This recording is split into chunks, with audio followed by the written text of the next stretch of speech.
slama riječi, rasti i cvijetaj, zemljo radnih ljudi, i neka mir nad tvojim ljudima vlada, mir tvojim lađama napučini i tvome danu što se vedar budi. Rasti sretna da svi narodi vide, sa strana svih, sa juga i sjevera, kako se rađa i kako se voli, kako se brani zemlja proletera. Rasti cvjetaj pod zvijezdom slobode, pod rukom partije i pod srcem tita.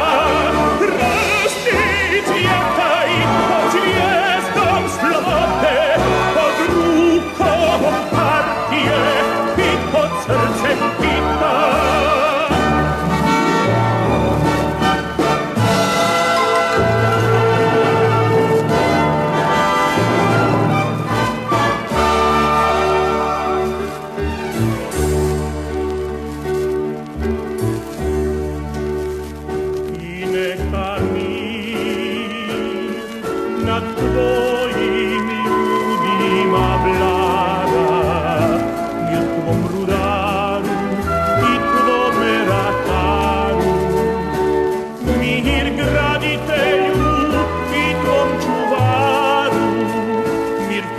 Sreći u vodi i u zraku, u pjesmi strojeva i u sjaju žita. Rasti i cvjetaj pod zvijezdom slobode, pod rukom partije i pod srcem tita. Rasti i cvjetaj pod zvijezdom slobode,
Oh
самых окраин, с южных гор до северных морей.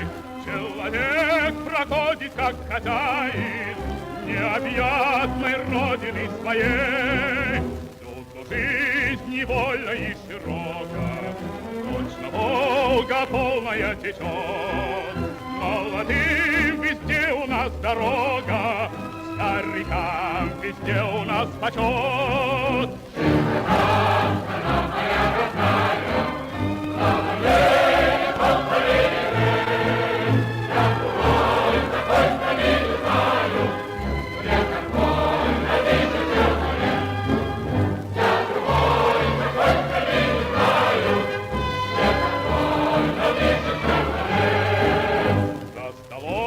Никто у нас не лишний, по заслугам каждый награжден. Золотыми буквами мы пишем всенародный сталинский закон. Этих слов величие и славу никакие годы не затрут. Человек всегда имеет право на учение, подвиг и на труд.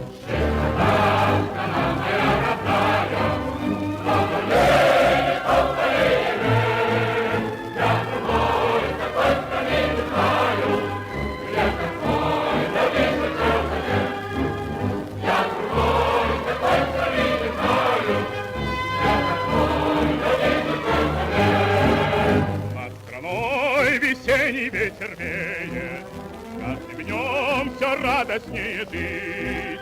И никто на свете не умеет лучше нас смеяться и любить. Но сурово брови мы насупим, если враг захочет нас сломать. Как небесную родину мы любим, бережем, как ласковую мать.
vremuri strămoșești, cuvânt de dor și luptă, de doine și povești. Dar dacă astăzi pacea e lege și sfut, e pentru că pe lume partidul s-a născut.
Cuvinte le-am moștenit în grai, doar bănuiam ce-nseamnă, ce tâlcuri au sub strai. Dar dacă astăzi tâlcul de plin l-am priceput, e pentru că pe lume partidul s-a născut.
Good evening, everybody, and welcome along. I'm starting a little bit early than advertised because there is a fair amount to get through this evening, and we need to get to it. So, I hope you all enjoyed the music there. There will be, as I've said before, different musical introductions are being worked on for the different regular shows we have. So, at the moment, we have a regular, at least once a week update focusing on all matters related to the Ukraine war. You'll want to catch the one we've got coming up next week. That's about who's stolen all of Ukraine's land. And thanks to an anonymous email correspondent who sent me a tip on that one. Now, so we're going to be working on Ukraine Soviet specific playlists, working on specific West Asian playlists, so that could be anything from North Africa to Iranian revolutionary music. And then we've got the Stalin specific playlist for Saturday and the World War II specific playlist for Sunday. So I'm working on all of those at the moment. There's plenty of material out there on YouTube to draw from. So we will, yes, to answer one comment from Irish Partisan in the comments there, we will be getting more Yugoslav music. That will be included in the World War II mix, should we say, or should I say the Great Patriotic War mix. So, what do we have for you today? We are, first of all, starting in reverse order than previously advertised. So, we're going to start with the changes to the Russian nuclear doctrine. And I wanted to read this to you directly, because it's important to understand this in the context of the other things that we're going to look at tonight, particularly the David Lammy and Keir Starmer, clown show at the United Nations. Now, I want to say, before reading this out to you, that I'm not one of those nuclear alarmists. The kind of people who scream every 10 seconds, we are 8 minutes away from nuclear war or something. And the reason why I'm not one of those is because I don't believe that nuclear weapons are the be-all and end-all, are the final say in everything. I don't believe that they'll lead to the extinction of all human life. I believe that nuclear alarmism has been used by both capitalists and revisionists to justify capitulations, particularly by the revisionists to justify capitulations, since the days of Khrushchev. I'm much more of a mind with the great Chairman Mao, who regarded it as if it came to that, then we will ensure that the Chinese nation will survive. I'm paraphrasing him there, but he was derided as a monster for taking such an attitude. But the cringing attitude of the likes of Khrushchev before the supposed nuclear supremacy of the West, in long term, did far more damage. We'll come back to this mentality question later. So I want to front load this item by telling you my point of view on nuclear weapons. I am not one of those who believes that direct nuclear confrontation is likely in this scenario. But we are facing dangers from, shall we say, absurd reactionaries in Britain in particular. In the United States too, but in Britain we've got a bunch of absurd reactionaries running around who are largely divorced from the reality of how much power Britain actually has. And we'll come back to the British supposedly independent nuclear deterrent later. So that's my proviso before I get into this with regard to my view on the nuclear weapon question. So let's go then to the Kremlin webpage, and where I'm taking this from. I'm using a machine translation, so I know we've got at least one regular Russian viewer that might want to correct some of this, but I am using the machine translation for this one. So this was a meeting of the Security Council of the Russian Federation. And I'm going to read to you all of the contribution of President Putin that has been quoted on the Kremlin's site. So, Putin's quote reads as follows: "We are holding a planned event today called Permanent Meeting on Nuclear Deterrence that is held twice a year. And on today's agenda, we have a related issue with regard to updating the fundamentals of public policy in the field of nuclear deterrence. Along with the military doctrine, this is a document in which Russia's nuclear strategy has been officially defined and detailed. First, all of the basic principles of use of the nuclear weapons is fixed, namely the use of nuclear forces is an extreme measure to protect the sovereignty of the country. I emphasize that we are always highly responsible in our approach to such issues. We are well aware of the tremendous power of these weapons and have sought to strengthen the international legal framework of global stability, preventing sprawling nuclear weapons and their components. That might be a bad translation there. I think he's probably referring to nuclear proliferation. And it's certainly, with regard to Putin's statement there on Russia's trying to reach a deal with the US imperialists with regard to nuclear proliferation, the Russians have kept trying to do that for 30 years. It's the US that keeps walking out of all the agreements. So we continue, or I should say Putin continues. Today, the nuclear triad remains the most important guarantee in ensuring the security of our state and our citizens, an instrument for maintaining strategic parity and balance of power in the world. However, we see that the military political situation is changing dynamically, and we must take this into account, including the emergence of new sources of military threats and risks for Russia and our allies. It is important to predict the development of the situation accordingly and adapt to the provisions of the strategic planning document to the current realities. Over the past year, specialists from the Ministry of Defence, Ministry of Foreign Affairs, Security Council Office, and other departments conducted a deep, comprehensive analysis and assessed the need for adjustments to our approaches to the possible use of nuclear forces. Based on the results of the work it was proposed to make a number of clarifications regarding the definition of conditions that would lead to the deployment of nuclear weapons. So in the draft document, the category of states and military unions in respect of which nuclear deterrence is being carried out has been expanded, supplemented by a list of military threats for the neutralization of which measures are being taken with regard to nuclear deterrence. What I would also especially like to draw your attention to in the updated version of the document is aggression against Russia by any non-nuclear state with the participation or with the support of a nuclear state.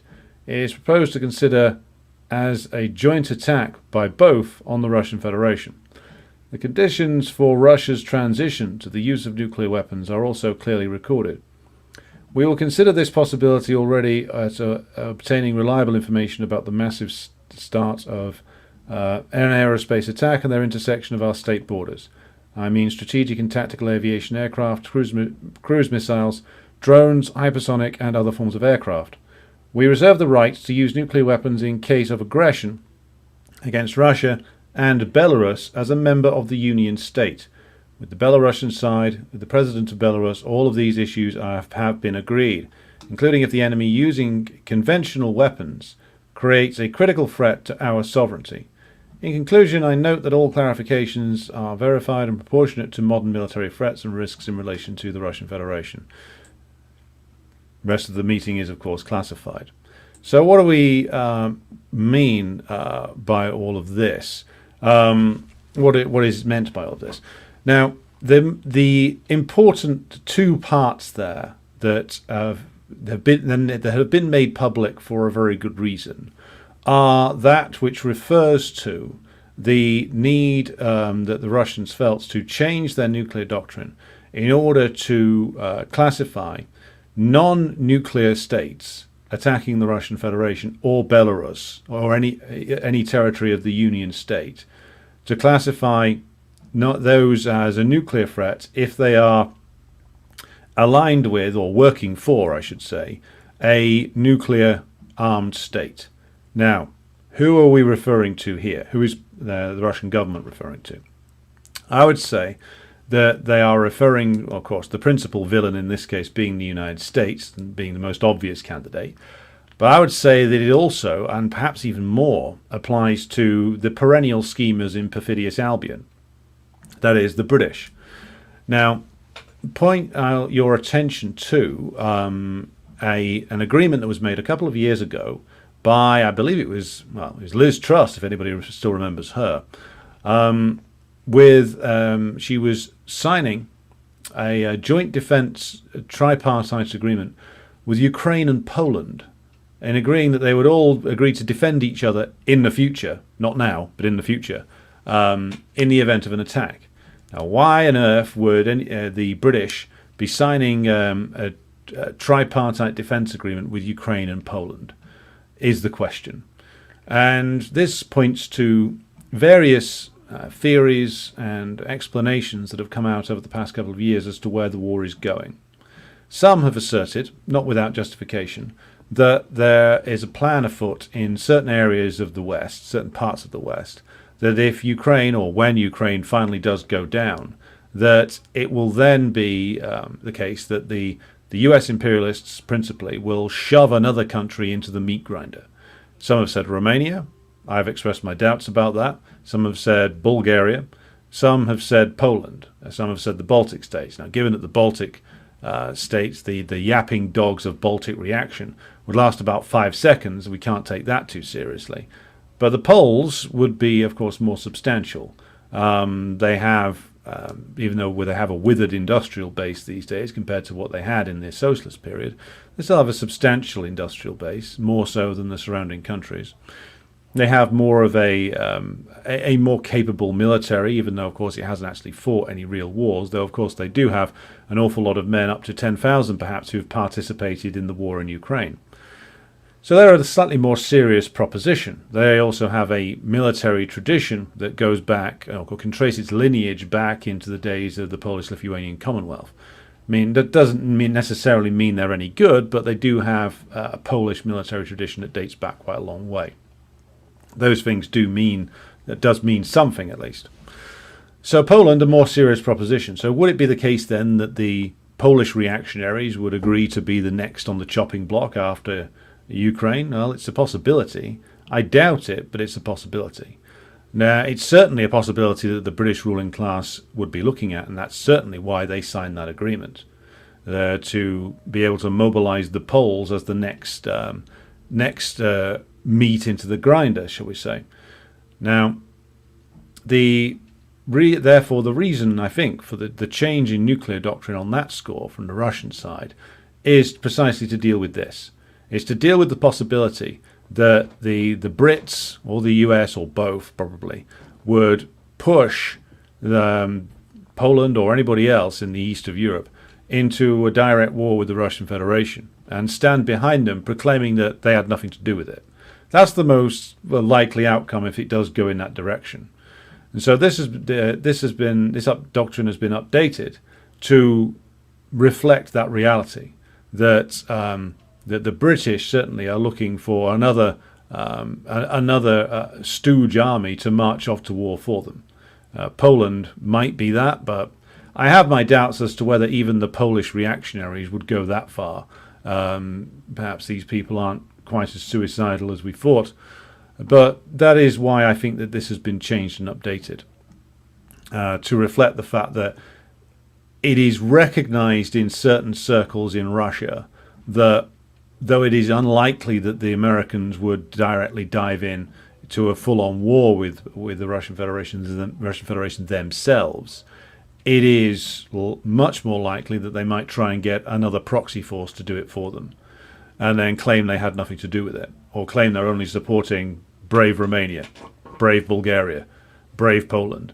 Though I think in some of those cases, if they tried to, for instance, push the Romanians or the Bulgarians into a war against the Russians, they might end up with a domestic revolt in both countries, which would be tremendously disadvantageous to the aims of the United States. So that's the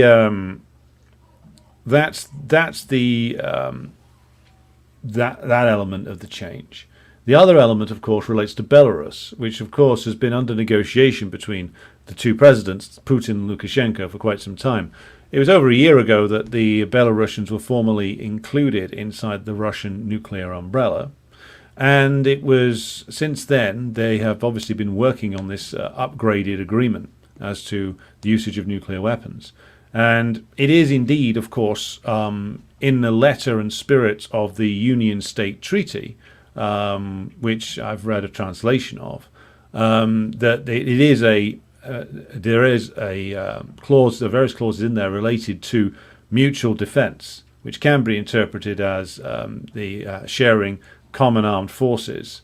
And this is clearly, of course, what Lukashenko originally wanted was, of course, for the Union State Treaty to be fully implemented, and then perhaps that he would run as president of a combined Union State office. That, of course, never materialized. But the Union State Treaty has been gathering importance, and more of it is being implemented since 2020, when the coup against Lukashenko was tried by the US and the British using their fascist stooges inside Belarus. So we come to this part, which is, of course, dealing with the idea of an attack on Belarus. I mean, principally, this would be something that the Polish reactionaries would be very interested in doing. If they could get away with it, they would do this, because some of them lust after territories in Belarus and think that they could take some of it. But if now the Russian Federation has openly said that if you attack Belarus, you attack us, and if you attack Belarus at the instigation of a nuclear power, then we consider you to be a nuclear armed power, or if you're in alliance with one, attacking us. So I would say that these are positive moves. These are positive moves that we should welcome, because what it does is it makes things more real. It secures the progressive government in Belarus against potential foreign intervention. Mainly that would be from the Polish reactionaries. And it, of course, makes the Union State Treaty even more important than it previously was. Now, funnily enough, I saw on the Telegram channel of the Communist Party of the Russian Federation recently the demand that there be a union constructed, a brotherly union between Belarus, Ukraine, and Russia. In the end, that might end up being what we get here. So those are the two changes, and of course, this has all come about in response to many different things. In response to the various attempts by the British to get long-range attacks going inside Russia, which, again, we've covered this before, but just to re-emphasize the point, would make precisely no difference to the way the war is going. It really wouldn't. It would basically mean that Ukraine got a PR victory, which is all that Zelensky's British handlers are really looking for. So this is taken in response to that, in response to the plots of the British and others to try and leverage one or other of the former Warsaw Pact nations against Russia, in response also to the US walking out on almost all of the important nuclear proliferation treaties, and reflecting really what was the actual role of these treaties in the 70s and the 80s, especially in the 80s, which is that these treaties were signed by the Soviet leadership as an act of capitulation. I think that the idea, we should get away from the idea that the so-called détente was good. It wasn't. It was a needless concession to an always aggressive US imperialism by the Soviet leaders, in the hope that it would buy them some time, stop US aggression, enable them to do more business with the Europeans. That's one of the ambitions they had behind signing it. And all it did was it encouraged the most belligerent aspects in US imperialism to come back even stronger. And then by the end of the 1980s, all you've got is Gorbachev signing surrender documents, which is essentially what all those treaties were.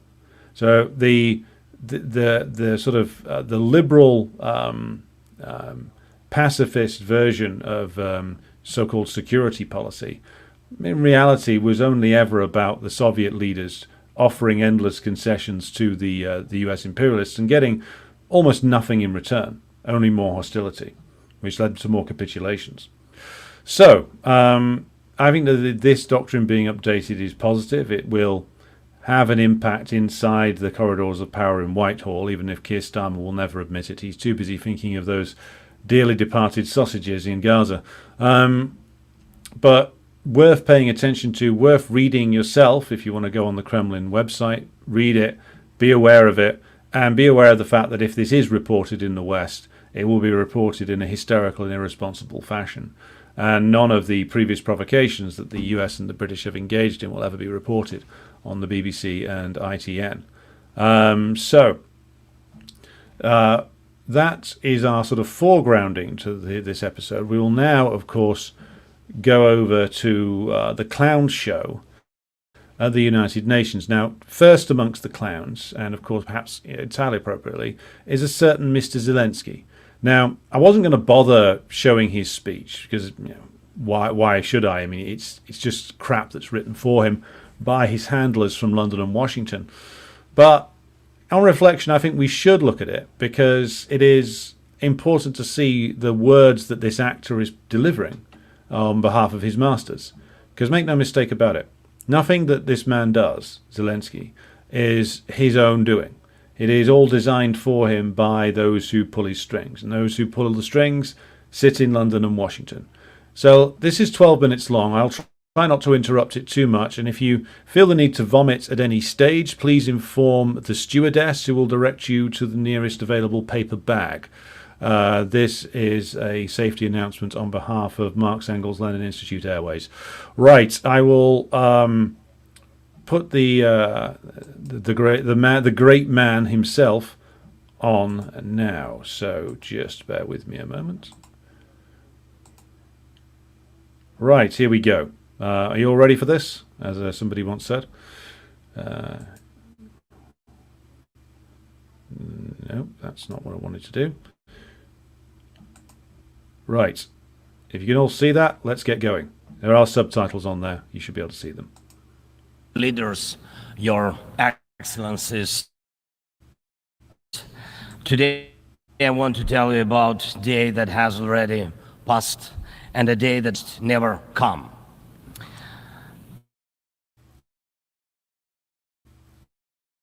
On the night of March 4th, 2022, I received the report was about Russian tanks firing directly at the buildings of our Ukrainian nuclear power plant.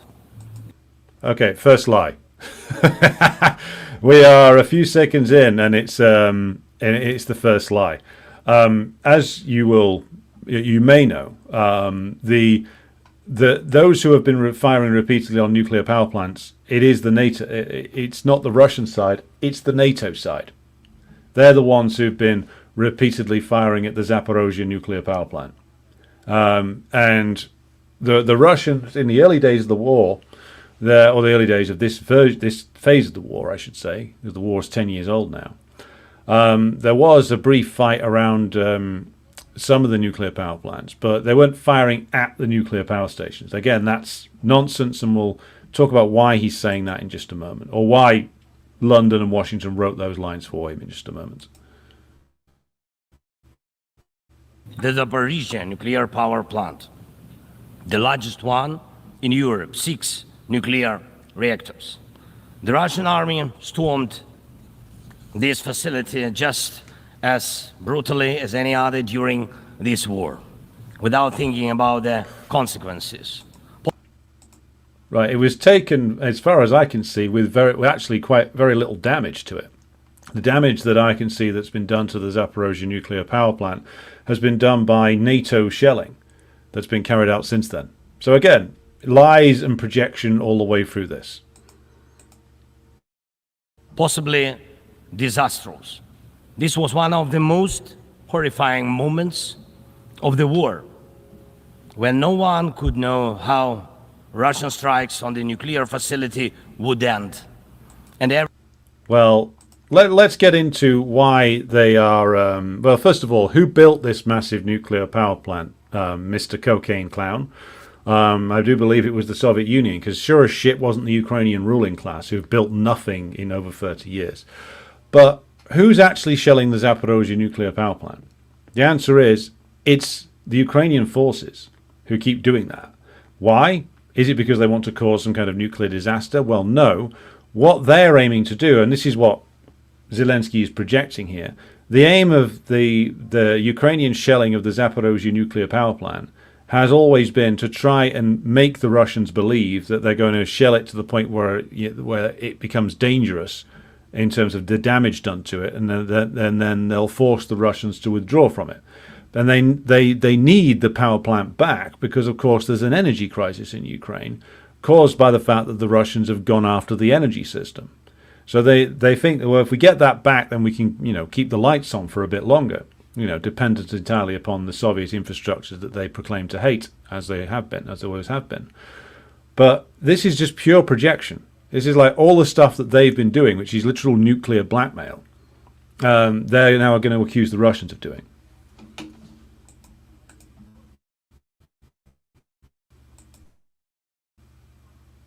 Everyone in Ukraine was reminded of what Chernobyl means. Now, you can tell that some clown from London or Washington wrote this because, Chernobyl was an accident. It wasn't like nobody fucking shelled it. It was an accident caused by, as far as my knowledge of it goes, mistakes made. There was problems, I think, with the construction. But there was also mistakes made in a test that was being carried out at the time. So the image in the West of what Chernobyl means is so disconnected from the reality of what happened back then. It's mostly informed by that stupid TV series from a couple of years ago, or those Ukrainian computer games. What's it called? Stalker, or before that, one of the Call of Duty games was set around the abandoned town of Pripyat. That's what most Westerners think of if they know about Chernobyl at all. And so he's playing on that, or I should say whoever wrote the speech is playing on that, because the comparison's ridiculous. Zaporizhzhia nuclear power plant remains occupied by Russian forces, unfortunately, and it's at risk of a nuclear incident. Why? Why is it at risk of a nuclear incident? What could be possibly happening to it that puts it at risk, Mr. President or fake president? Who's shelling it? Who's trying to blow it up? Why would the Russians try and blow up a power plant that they occupy? This doesn't make any sense, Mr. President. Please tell us, what is your reasoning here? This is the major source of radiation danger in Europe, possibly in the world. Again, bollocks. It's absolute nonsense. To believe this, you'd have to have sustained either a major head injury or have watched nothing but the BBC and CNN for the entirety of your existence. That's why, in the peace formula I presented, the first point is about nuclear safety.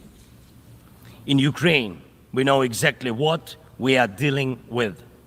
And I want to thank... that's his wife there. His wife's thinking of, what's the next jewelers I can go and visit and be condescending and rude to the staff there? How much can I spend on the expense account this time round? Because God knows, listening to this, I need some retail therapy.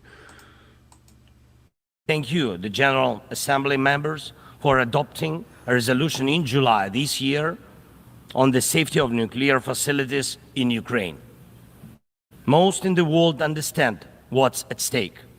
The General Assembly demanded that Russia return control of the Zaporizhzhia nuclear power plant to Ukraine.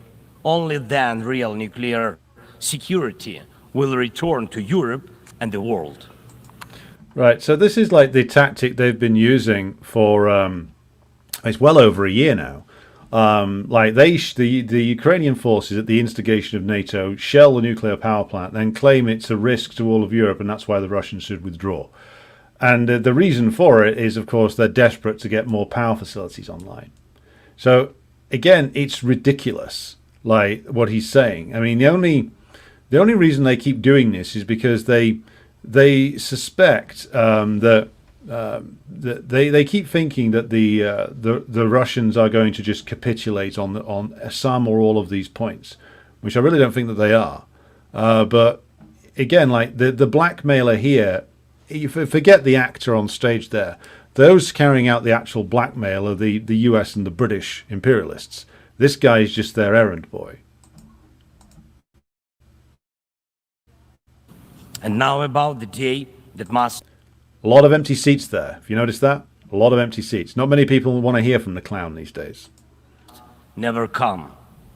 Since Russia can't defeat our people's resistance on the battlefield, Putin... Well, that's not true, considering that Mr. Zelensky, or the US and British designed incursion into Kursk has ended in disaster.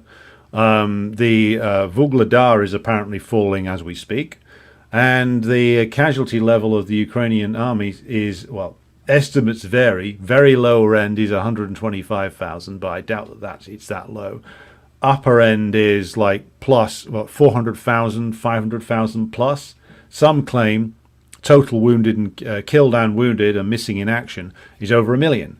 And again, to mention a point we raised the other night, according to the exiled Ukrainian journalist Diana Panchenko, like, the corrupt officials have made billions from payments from Ukrainian men who fled. So all those with the means to flee have fled Ukraine. Like, the people's resistance that he's talking about consists of literally like press-ganged men forced at gunpoint into a trench. So this puppet here is just spewing forth an endless tidal wave of verbal diarrhea. And even the clowns at the UN aren't that interested in hearing it anymore. Putin is looking for other ways to break the Ukrainian spirit. One of his methods is targeting our energy infrastructure. And See, now he's giving slightly more away here. That's the reason why they're desperate to get the Zaporozhye nuclear power plant back, because their energy system is falling to pieces. these are deliberate Russian attacks on our power plants and the entire energy grid. As of today, Russia has destroyed all our thermal power plants and a large part of our hydroelectric capacity. This is how Putin is preparing for winter, hoping to torment millions of Ukrainians, ordinary families. Look at all the empty seats again. Like, not a lot of people interested in this. Women, children, ordinary towns, ordinary villages. Putin. Well, let's think about who's tormenting the ordinary Ukrainians, shall we, Mr. Zelensky? Who is ultimately behind the war? Who started the war 10 years ago? Well, your masters in Washington and London. Who is it that is press-ganging Ukrainian men into the trenches to die in vast numbers, ill-equipped, barely trained? Why, it's the same people who pay your wages, who pay for your wife's extravagant shopping sprees in New York and London and Paris, and who pay for your extortionate cocaine habit. So, as for the targeting of ordinary Ukrainians, well, it's your masters who've been doing it the most of all, and it's those who, of course, ultimately employed him in the very beginning, which is, of course, the most fascistic, the most comprador, the most rotten elements in the Ukrainian ruling class itself, who have been trying to break the spirit of working-class Ukrainians for over 30 years. Those are the people who are guilty of sending Ukraine into this hell pit that it's gone into. And this clown is the ringmaster of the circus, to a degree. Putin wants to leave them in the dark and cold this winter, forcing you. Hey, well, if they come to Britain, they can also be in the cold and dark because they won't be able to afford the energy prices. Good stuff. Ukraine to suffer and surrender. Just imagine, please, your country with 80% of its energy system gone, with such a destroyed part of the system.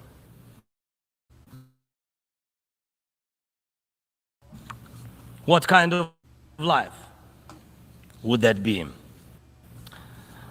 Now Putin does seem to be planning attacks on our nuclear power plants and their infrastructure, aiming to disconnect the plants from the power grid. Note the conflation there. He said, oh, Putin is planning to attack the nuclear power plants. That's not actually what's happening. The Russian plan isn't to go after the plants themselves. He kind of tells the truth in the next sentence, which is that you can attack the means by which the power is distributed into the grid without attacking the power plant itself. This is what they've been doing. And the Russians, again, have no reason to go out to try and cause some kind of nuclear disaster. What he's doing here is a series of lies built on top of each other. The big lie is, of course, he says, "Oh, the Russians can't possibly win," even though that they are, despite certain difficulties, winning on the battlefield.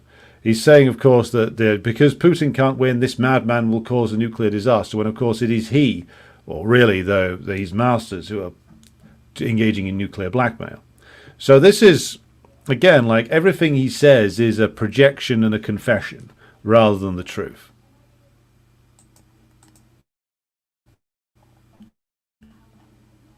The help of satellites, by the way, ladies and gentlemen, satellites of other countries. Russia is getting images and detailed information about the infrastructure of our nuclear power plants. Right. Well, they may be getting them from satellites, but Russia's got its own spy satellite network. I mean, I doubt that they need much from anybody else. Also, I doubt that they need too much information from satellite readouts, given that they'll have all of the outlines of the plans for these things and the energy grid from the Soviet period. They'll have records of it. So it's not as if that they don't know what these things are or that they are a mystery to them. But what does this really threaten? Any missile or drone strike, any critical incident in the energy system could lead to a nuclear disaster. A day like that must never come. And Moscow needs to understand this, and this depends in part on your determination to put pressure on the aggressor. These are nuclear power plants. They must be safe. Ladies and gentlemen, 2 years ago in the fall of 2022, I proposed a comprehensive strategy to end the war. And interesting point here, and it didn't occur to me when I first watched this. Why is he speaking in English? I mean, I know they've done a lot of work teaching him English, so presumably they want to get him consistently doing it. Why is the heroic defender of all things Ukrainian not speaking in Ukrainian? I mean, the UN has an instantaneous translation service. So why is he not speaking in Ukrainian? Is it because he actually doesn't know Ukrainian very well? Well, probably. Or is it that this isn't a speech which is designed for Ukrainians? This is a speech which is curated purely for the ears of the Anglo-Americans. Like, it's bizarre. Like, he's supposedly the head of a nation fighting for its very existence, and the very fact that he's addressing the UN in a language that he's his third language, behind Russian, behind Ukrainian. So he's not speaking the language he grew up with, which is Russian, because that's politically unacceptable, and he's not speaking in the language he now claims is his primary language, which is Ukrainian. So surely, if he wanted to make the big nationalist leader of the country point, he'd deliver his speech in Ukrainian. But there are times, of course, when you're observing something like this, where the details of it give away so much, and this gives away so much. Like the fact that he's speaking in English and he's using expressions like when he said in the fall of 2022. Like, so clearly this speech was put together under the supervision of the Americans, because of course in Britain we don't say fall, we say autumn. So he's speaking in English with a script clearly written for him by Americans to an American audience, not using any of his native languages. Just shows you what he is. It's like, why not do it in Ukrainian? Again, the translation's instantaneous at the United Nations. You only do it in English because you're doing it for the edification of your masters, who are, of course, the Anglo-Americans. So it just tells you exactly who he is. The fact that he's delivering a speech, obviously written for him by Americans, in English, rather than Ukrainian. It's absurd. But it tells you so much just through that small detail. And to ensure security. And I presented the peace formula at a highly inclusive political platform for world leaders, the G20 summit in Indonesia, representing billions of citizens from all parts of the globe. And just to reiterate, by the way, his peace formula is literally like the wish list straight out of like Bill Kristol's Wet Dreams, which is like basically calls for the complete nuclear disarmament of Russia, which again, no one's going to agree to. Even like the worst Russian compradors probably wouldn't agree to that. Well, maybe they would, but not even like the most supposedly, not even some of the Russian capitalist class would agree to that. So this is a demand that they knew could never be met, and it was the demands were made to not be met. They knew very well that if any Russian government met any of those demands, it would be a Russian government that would be completely under the control of the US and the British imperialists. That's the only kind of government that would meet those demands, and it would be a government that would only guarantee its own implosion and ultimate destruction of the Russian Federation, because it would cause a revolt against it.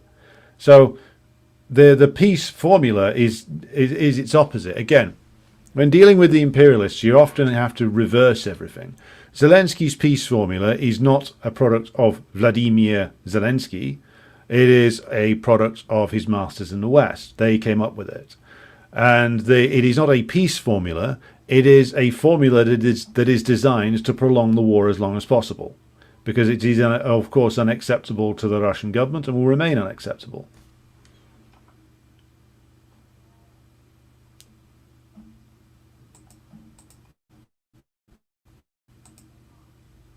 It's important for us that all these people can understand that Ukraine wants to end this war more than anyone in the world.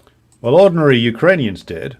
That's why Mr. Zelensky was elected in the first place. But Zelensky is both a liar and a coward and a puppet. So the ordinary Ukrainians have never got what they wanted.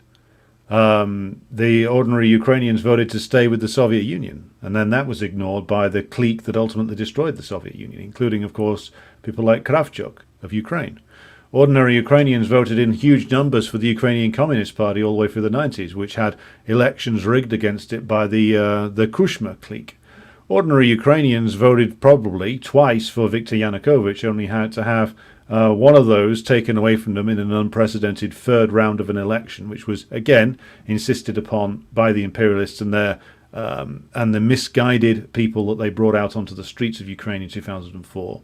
Ordinary Ukrainians didn't want the overthrow of the Yanukovych government in 2014, but ordinary Ukrainians haven't got any of what the things that they wanted, because again, the system that has been built there over the last 30 years does not serve them, but a tiny and parasitic clique at the top, of which Zelensky is a perfect representative. War always poses a threat to many. You all see in the media. Not him, though. Not this guy. He's going to end up in that villa in Florida and doing dick piano duets with Stephen Colbert. And read in reports what is happening in Ukraine because of Russia's war. It's something many are imagining happening to. And yes, the smoke from fires in war-torn cities can reach other countries. And if, God forbid, Russia causes a nuclear disaster at one of our nuclear power plants, radiation will not respect state borders. And unfortunately, various nations could feel the devastating effects. Many are concerned, but the deepest understanding of war is always found in the home it destroys. Do you notice how he's making none too subtle threats here? This is Zelensky conveying threats to other countries that have been written for him by the British and the United States, Britain and the United States, of course. And so I think we're going to leave that there for now. I wanted to show you some of that because it's just shows you the lines that they've got the clown delivering these days. it's interesting that the entire thing focuses basically on nuclear blackmail. Like, you better do something about Russia, or, a nuclear power plant might blow up. It's pretty unsubtle stuff, really, isn't it? And it's all focused on the Zaporozhye nuclear power plant. And again, it's that's something which has been an obsession for many years. I mean, I think that with regard to the objectives, it is to try and force the Russians to withdraw from it and turn it back over to the Ukrainians. The fact that they still think that they've got a chance of that happening is delusional in the extreme. But again, they keep doing it, and they keep trying to use this nuclear blackmail, I think, to try and probably separate Russia from its allies, principally the Chinese. But of course, that's not going to work. So, very interesting speech. I mean, do go away and watch the whole thing. But it is obnoxious and absurd in equal volumes, because this corrupt, petty, cowardly little man, having signed his nation over to the ownership of the imperialists, now struts about delivering scripts that, of course, are not written by him in a language that is not his. So never listen to anybody who tells you that Zelensky is leading anything. This speech should just tell you again, he's not leading anything. He really isn't. So that's the Zelensky show. They are clearly keeping him on for one more season, even though the ratings are way down, as seen by the auditorium there. Now we turn to the more comedic section of the programme, which is, of course, the contributions of the absurd clowns representing the British government. We will start with a certain Sir Keir Starmer, a man for whom his world is haunted by the presence and the failure to release, of course, the sausages. So Starmer gave a speech which is so dripping in hypocrisy that it's going to be a struggle to get through all 3 minutes of it, but we will try. But I wanted to show you this to show you what a completely imperial mindset what a complete imperial mindset looks like, what a man completely immersed in the ideology of British imperialism sounds like. But we will see shortly. I will just do the screen share here. Right, you should be able to see that now. There he is. There's the porcine buffoon himself. There's Tottenham's leading expenses fiddler off to his right behind him. That's David Lammy. And the rather pinched-faced looking woman to his left is, I believe, the British UN ambassador. So, here's Keir. Let's see what he's got to say about things. In June, the UK brought a resolution to this council on the war in Sudan, calling for both parties to commit to a ceasefire. I repeat that call today. The warring parties must engage in ceasefire talks. We support the Secretary-General's envoy in his efforts towards peace. We must keep working to bring this war to an end. And we must ensure that those... Again, this is another example of a man reading words that aren't his own. Like, this is just a briefing written for him by the Foreign Office officials. So there's nothing in here that is the product of Keir Starmer's so-called mind. Those responsible for committing atrocities are held accountable. And this leads me to my third and final point. We must ensure accountability for those violating the UN Charter. And this council must recommit to the values it sets out. Now, this should go without saying. Yet the greatest violation of the Charter in a generation has been committed by one of this council's permanent members, Russia's I thought he was going to say the United States, but apparently not. Invasion of Ukraine is illegal. It threatens global security. It's caused colossal human suffering. Over 35,000 civilians have been killed or injured, 6 million forced to flee, and almost 20,000 Ukrainian children forcefully deported, kidnapped, to put it bluntly. Okay, that's a grotesque lie. I mean, we've spoken before to a comrade of mine, Steve Sweeney. I'm going to just take this down now because I only wanted to show you a few seconds of that. Again, like he repeats a number of absurd lies in there, but the idea that Putin kidnapped 20,000 children, that was just simply manifestly untrue. Go back into the archives of the audio version of the program, and to where I interviewed Steve Sweeney, who's of course an RT journalist who works in Russia and in the conflict zone in Ukraine.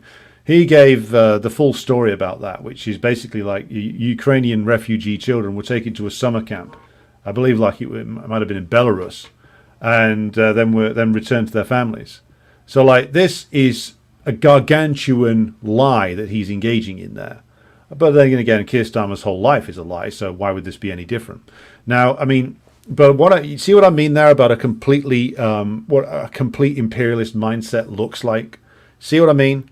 Like to sit there as a representative of British imperialism, which is what he is. He's the chief representative of British imperialism. Him and Charles, Jimmy Savile's old friend, and with this sort of faux moral outrage, proclaim how illegal the Russians have, how illegal Russia's actions are.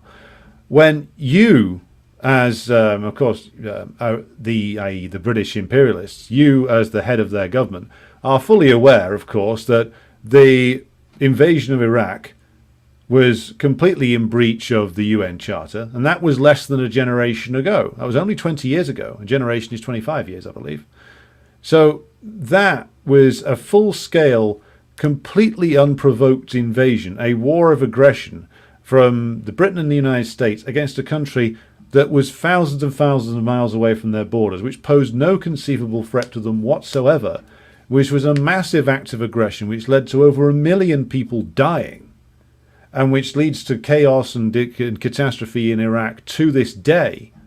And he's going to sit there and proclaim that the Russian special military operation in Ukraine is the biggest violation of the UN Charter in a generation. This same man, by the way, this same alleged man, because there's a severe doubt whether he is a real man at all, or any kind of real human, this same creature said it was justified to cut off food and water to Gaza in late October of last year. Go and check the video. He said it. And now he's going to say that the Russians are the criminals, when he's fully backs every Israeli war crime. But occasionally him and Lammy burble something about, well, it should be a ceasefire. Free the sausages. But he's going to pretend that like the even if we took the figure that he quoted there, 35,000 civilians killed and wounded, which I don't want to make light of, let's assume that that's true. The Israelis inside a year have done what? 47,000, 50,000? We don't even know. That's just what has been confirmed so far. And he's backed it every step of the way. And so the Russian action, taken after really 20 plus years of provocations, in response to a plan to turn Ukraine into an outsourced military encampment that would be used for the specific purpose of destabilizing the Russian Federation. This prick is going to sit there and pretend that that's the biggest crime. It's a big violation of this UN Charter, which they don't give a fuck about and never have. And like, this is one of the many reasons why I find him so much more obnoxious than Sunak or even Johnson. Johnson I couldn't stand at all, but like Johnson is just such an obvious clown and a crook and a prick that he's just laughable. This moron, this po-faced hypocrite, sits there like he's like some model of propriety when he is, of course, the leader of the alleged Labour Party. The alleged Labour Party, which in reality should really be referred to as the Scab Party, which is what it is. I mean, this cheap, chiseling crook with his endless expense account and his endless free gifts from billionaires who, turns out, could buy him for the princely sum of £2,000 for a pair of fucking glasses, him and his whole cabinet, they are the epitome of all the worst aspects of like the upper end of the British Labour aristocracy and the British petty bourgeoisie. They are the worst aspects of it. These people These people are the absolute scum of this country. Never mind anybody in the prison system. Never mind anybody in the who's like a standard criminal or even an open fascist, some sort of lumpen knuckle dragger who's attacking people on the streets. Again, like he's doing it at the behest of someone in the ruling class usually. But it's these people. These are the people who like are the worst. They are the worst representatives of this country because they sit there they have based their entire careers on deception. Whereas at least with Boris Johnson and people like that, they are honest representations of the British ruling class. They really are. Like I've met junior Borises before. The Boris at least represents his class very well. Rishi Sunak does in a way as well. He's from the boring end of the ruling class. This clown he's a parasite.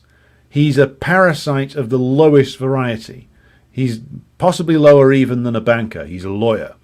But more seriously, like his entire life, and not just him, but all of his wretched leadership in his so-called party have been parasites upon the British working class for their entire political life. For their entire lives, they've leached off the trade union movement. Their entire careers are based upon getting the backing from the political funds of the Labour-affiliated trade unions, who they not only do nothing for, they openly spit in the face of and declare they're going to make life worse for them. He was babbling on earlier this week, Starmer was, about how he's facing difficult decisions. Really? How difficult was it for you to decide to fuck over pensioners and decide to give nurses in the National Health Service a shit pay offer? How difficult was that? But again, the trade union leaders, of course, who are all lined up with him because they're all part of this same fucking wretched parasitic scab layer in the British so-called Labour movement. They all are in it together to stiff the great majority of the working class. And this is he is a contemptible, cheap, pathetic little man who only lusts after like the glittering riches of the bourgeoisie. He desperately wants to possess them. He desperately wants to be one of them. And there is nothing lower than a man who is essentially a simp for the richest people in the country. A pathetic slime bag. A pathetic, toad-witted layer of scum. That's who rules the Labour Party. That's what the Labour Party is. It's a fucking scab party dedicated only to the service of the fading, pathetic remnants of British imperialism. What a piece of shit. And I'll just conclude this section, which has gone slightly off on a tangent, but I wanted to read you this. This is Jack London, the American writer who wrote The Iron Heel and I think it White Fang, amongst others. He wrote this called Ode to a Scab, and I think this sums up the fucking Labour Party and every single person who's a member of it perfectly. Ode to a Scab. After God had finished the rattlesnake, the toad, and the vampire, he had some awful substance left with which he made a scab. The scab is a two-legged animal with a corkscrew soul, a waterlogged brain, and a combination backbone made of jelly and glue. Where others have hearts, he has a tumour of rotten principles.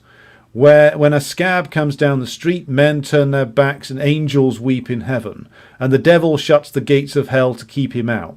No man has a right to scab as long as there is a pool of water deep enough to drown his body in, or a rope long enough to hang his carcass with. Judas Iscariot was a gentleman compared with the scab. For betraying his master he had character enough to hang himself. A scab hasn't. Esau sold his birthright for a mess of pottage. Judas Iscariot sold his saviour for 30 pieces of silver.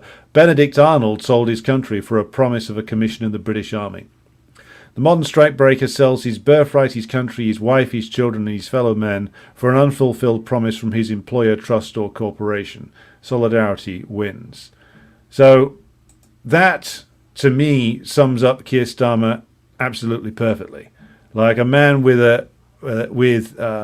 a spine made of jelly and glue, a man whose principles are whatever the ruling class requires him to be, a man who leeches off the resources provided by the trade union movement, which is of course based upon the efforts of the working class, built up over many generations by many millions of workers in this country. A man who fronts up the interests of British imperialism, and who goes out there and lies for them and justifies all kinds of heinous crimes and lies and pretends that the actions of the British are somehow always moral, when in actual fact it is exactly the opposite. I mean, the fucker goes on about kidnapping children. This guy was implicated. Say implicated because we don't know for sure, in a ruse to keep the monstrous paedophile Jimmy Savile away from justice, away from a potential trial. Why? Because old Jimmy knew a lot of secrets about certain members of the ruling class and the government. So Keir Starmer is implicated in a scheme to cover up mass child abuse. That's who he is, and he sits there like some sort of model of morality. Fucking piece of shit. Honestly, I can't condemn him enough. Like I even hate him more than Tony Blair. Tony Blair at least had the decency to be a good actor. This piece of shit does not. So I will pause there for another excerpt. This one's more funny. This one is, of course, comes from a certain Mr. David Lammy. Now, Mr. David Lammy represents one of the poorer constituencies in London, the constituency of Tottenham. And Mr. David Lammy thinks he knows what oppression is, and he's going to tell you about it. In this clip, we'll be following up with. By the way, all the things I said about Starmer equally apply to Lammy. Man's a piece of garbage of epic proportions. Right, here we go. If you're all ready for this, let's go. Saying to the Russian representative on his phone as I speak that Well, I'd be on my phone as well if I had to listen to the likes of you, David. I stand here also as a black man whose ancestors were taken in chains from Africa at the barrel of a gun to be enslaved, whose ancestors rose up and fought in a great rebellion of the enslaved. Imperialism, I know it when I see it, and I will call it out for what it is. That is possibly the most delusional and deranged statement I've ever heard. I mean, it rivals Starmer, really. He knows what imperialism is because his ancestors were enslaved. Well, David, let's see. Who enslaved them? Was it the Russians? Now, the Russian Tsars were into all kinds of barbarities, but of course they were principally directed at those who dwelt within the borders of the Russian Federation, or sorry, not the Russian Federation, the Tsarist Empire. The Russians weren't involved in the transatlantic slave trade, David. David, if you could, if you're listening, and I'm sure you are, who were the principal players in the slave trade? Well, if we go all the way back to the 16th century, which I'm sure David's aware of, it was Britain. It was, or England and then Britain, Spain, Portugal, the Netherlands, France, with other merchants getting involved as well. And later on, of course, it was the United States. Now, what do all those countries have in common, David? Could you answer me in 10 words or less? Yes, you are correct, David. They are all members of NATO. They are some of the most enthusiastic members of NATO. Now, one might, if one was an intelligent man, stay away from such comparisons, because such comparisons might invite those with a functioning brain to ask why it is that the principal players in the transatlantic slave trade are also the major players in NATO. What could it be that gives us that continuity? Could it be that a large amount of the capital generated to power industrialization in Britain was generated, at least in part, out of the transatlantic slave trade? Could it be that an awful lot of fortunes inside France, Britain, the Netherlands, Spain, Portugal, and of course in the United States were generated out of that slave trade that enabled the growth of capitalism in all of these countries? Until eventually they, of course, found that slavery was rather outmoded as a form of labour, and it was more efficient to switch over to a system of free labour, but not before they'd made a ton of money out of it. The stupidity of David Lammy, who sits there as, again, the foreign secretary of the British imperialists, a man who has been on the record as being in favour of all the grotesque acts of imperialism carried out by successive British governments over many years now, who sits there as a man who is the successor to characters such as the arch-reactionary Lord Palmerston, whose picture I believe still hangs in the Foreign and Commonwealth Office. You sit there and you say, I'm a black man, I know what imperialism is. Well, of course, one of the great flexibilities of British imperialism is that, along with the Americans, they dropped the open racism when it comes to the hierarchy.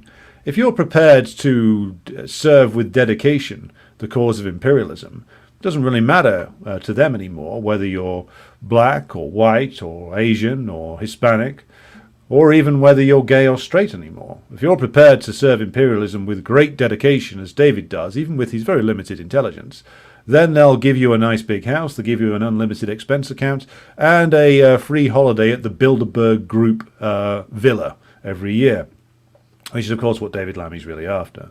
David Lammy is, of course, another scab, another cheap chiseling crook, another man who desires money and status over and above everything else. A man whose conscience was easily bought many, many years ago in return for a subsidised flat in the centre of London. A man who represents one of the poorest areas in London and yet spends all of his time genuflecting and serving the interests of the very richest. This man is a disgrace. But of course, he comes in a long line of disgraces. He's only distinguished by, of course, his crookedness, his lack of intelligence, and his utter shamelessness. This is who runs Britain today. And if I were a Russian, I would just simply laugh at them. There's no reason to take these people particularly seriously. And as for their strutting about as a member of the Security Council, Britain has no rights to be a member of the Security Council. Not that you should put much store in UN as an organisation. It's a bankrupt, useless, empty organisation. But Security Council members are meant to be powerful countries. Now, Britain, of course, has a lot of capital at its disposal, but it doesn't have much of a military anymore. It surrendered its independent nuclear deterrent a long time ago. It is now openly under the control of the United States. The missiles are all, and firing systems are all controlled by the United States. The British just get to drive around with them in their submarines. Britain's power these days is largely an illusion, based upon built-up capital that's been accumulated over the centuries. But militarily, the power of Britain has long since drained away. Economically, the power is draining away as the ruling class is so parasitic. Now, it only seeks to get others to go off and do its fighting for it. Even the openly reactionary, foaming-at-the-mouth generals have concluded that the British can't fight wars anymore. And that's true. A nation this corrupt, ruled over by this corrupt and weak and vampire-like ruling class that only seeks to suck blood from the rest of the world in order to sustain it as it staggers towards the edge of a cliff, is not fit to do anything. Marx observed as long ago as 1848 that this ruling class is not fit to rule anymore because it can no longer provide an existence to its slaves. This is, of course, even more true now. British capitalism is on an uninterrupted downward spiral, and who better to be in charge of it than a despised lawyer with an addiction to a heavy expense account and his Dumbo assistant David, who is trying to own the Russians by playing the ID poll card, only to end up owning himself. Right. Chris Casseroles has come into the chat and says the Prats at Politics Joe channel were gushing over Lammy's speech like he's MLK Jr. Well, that bunch of fucking retards over there would cheer anything as long as it was anti-Russian. I mean, they're like the worst elements of the British left. They're norovirus media for dummies. They really are. Tom Joad says Starmer has zero ideology, save what he is programmed by his handlers, a vile, empty vessel of nothingness. Indeed, very true. Very true. Christopher Rogers says, strange, all these Labour Party scabs are, on the whole, either barristers or solicitors. Yeah, it's lawyers dominate the Labour Party these days. And that should just tell you an awful lot about the Labour Party. There's a lot of comments here, so I can't get through all of them, but I did see a couple of interesting ones come in earlier on, which I will try to pick up on. I saw an earlier one. I believe it was from Svetlana, our viewer in Moscow, who made a comment about the recent explosion. I believe it's in Tver, being the fault of corrupt and useless internal cliques within the military in Russia. And this is a clique that might even threaten Putin himself. I would say this, I mean, because this occurred to me when also talking last night about Lebanon and about Iran. Like there's still compradors in Russia there and corrupt elements who could be compromised by the US and the British and their talent for scheming. The biggest threat, I think, to the Russian Federation at the moment doesn't really come from the US, never mind the rest of NATO, who are a collection of weaklings and clowns. The biggest threat to Russia now, actually, as perhaps always, comes really from within. I mean, I believe it's Svetlana, you made a comment that Putin's rule is less secure than it appears. I think you may be right. I mean, I've said for a while that the West's dreaming of a revolt along the lines that they would design it is a bit of a pipe dream, but they're not wrong to look at to try and play upon contradictions in Russia. They're not wrong that those exist. They've always existed. Putin's pretty skillfully managed his way through them for the most part, but they are there. And ultimately, then this point applies to Russia. It applies to Iran. It applies to other countries as well. I mean, we go back to the question of the masses themselves, like the security of Russia, Belarus, and ultimately Ukraine itself. The security can only be guaranteed by a correct role being played by the masses, meaning that the way in which Russia resists the forces of imperialism and ultimately will have to prevail will depend upon the role played by the great masses of the Russian population. And it is only by appealing to them and organizing them properly that I think a full and proper victory can be achieved. Putin, being a man who has been both created by and who has created this relatively progressive Bonapartist system at the center of which he sits, isn't a man for whom I think appealing to the masses comes very naturally. But I think it is something that he and others will have to do if they want to win this struggle properly.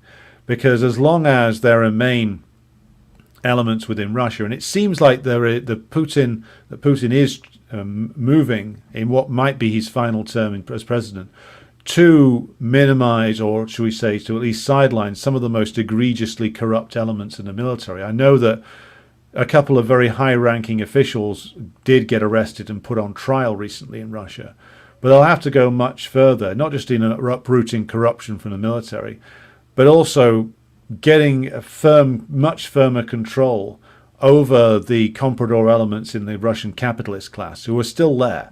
They're keeping their heads down at the moment, but they're still there.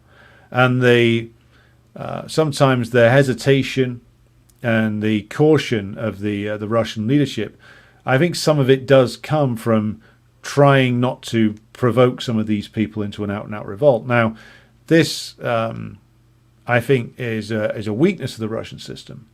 The Russian masses, I think, have always been much more on side with the war and the need to secure themselves against the imperialists than the Russian ruling class have. And it is upon the strength of the masses that this struggle can ultimately be prosecuted to its conclusion. I believe that the KPRF are right about that. And that the strength of the compradors does not lie in their connections with the Russians, with the Russian masses. It lies in their connections with the Western imperialists, which the Western imperialists themselves very obligingly severed. But I think that there will be constant reaching out from the imperialists to the Russian capitalist class, promising all kinds of things if they'll just stop this war and get rid of the nasty Mr. Putin and his friends. And so I agree with the KPRF's view that the way to victory lies within marginalizing, at the very least, these comprador elements, and being unafraid to call upon and to mobilize the great masses of Russia. Now, of course, to a man who's spent his life as a bureaucrat and a political maneuverer inside the system, perhaps that doesn't come very naturally to Putin, but it's something I think he will have to discover before too long within himself, the ability to do that. Because this struggle is going to last a long time, and it can't be won by maneuvering inside bureaucratic circles. The masses will have to play a role, and they will play a role in Russia, in Iran, in the greater in West Asia. The Chinese system's strength lies in the fact that they do still have methods through which they can mobilize the masses. But of course, the Chinese leadership's run scared of that for quite some time, since the Cultural Revolution at least. What I am saying here is that as we go into this new world, as the struggle twists and turns and will undoubtedly last a long time, we move around back to the point where the masses have to enter the scene of history again, because the closed circles that have operated but in West and East for a while now will need to be broken open, and the masses will flood onto the stage of history. And that is true especially here in perfidious Albion. If whoever wished to stop being the perfidious islands run by a collection of absurd, obscene, paedophile elites, then the masses must enter onto the stage and must sweep it clean of this layer of scum represented by people like Sir Keir Starmer, because this situation cannot continue. In the East, they must rediscover the role of the masses to strengthen themselves against imperialism. In the West, the masses must cast off their illusions and enter onto the scene of history in order to preserve our own nations against the almost certain destruction that will rain down upon us, often brought down by our own ruling class in order to preserve their own powers. And that is where I will draw things to a conclusion for today. Right, I'll just scroll down to the bottom to see if anybody else has come in and commented.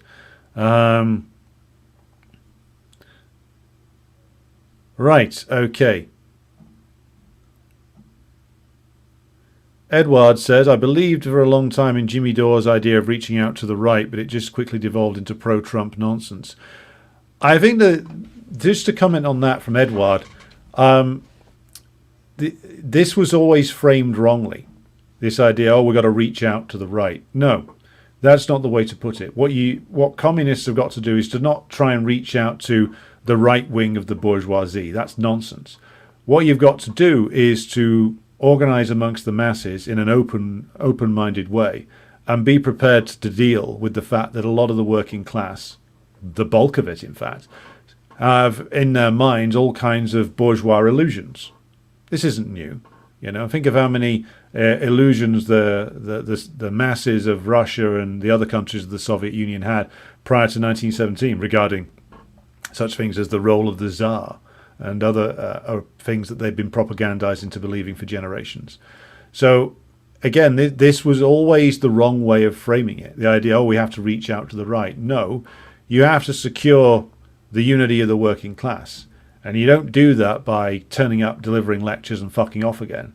You do that by being embedded within the working class and moving amongst the class, both teaching where you can, but also learning from the class and learning how to counter bourgeois propaganda amongst the workers. That's what we do. Not this reach out to the right nonsense, because what it ends up in is you compromising with bourgeois forces from like the right wing of the bourgeoisie rather than the left wing of the bourgeoisie, which is equally useless for our purposes. Rediscover how to live and move amongst the masses and to win them over to the point of view, to our point of view, to the communist point of view. This reach out to the right stuff was always the wrong way of putting it.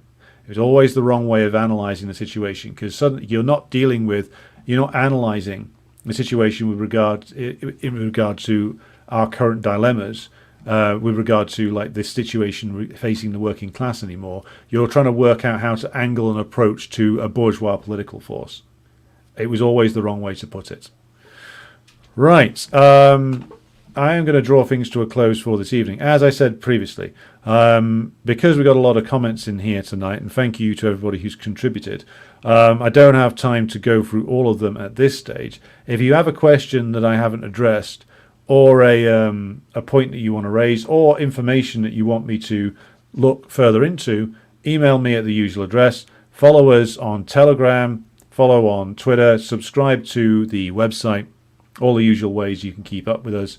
Thank you to everybody who supports the program on Patreon. There was a delay in uploading the audio episodes. We've now nearly caught up with that. Only 4 more to go uploading there. So that should be updated tomorrow. But until tomorrow, where we'll be coming back to look at some other events from around the world, I will bid you good night. And thank you to everybody who's contributed tonight. And now I'm going to throw you back over to musical outro.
you.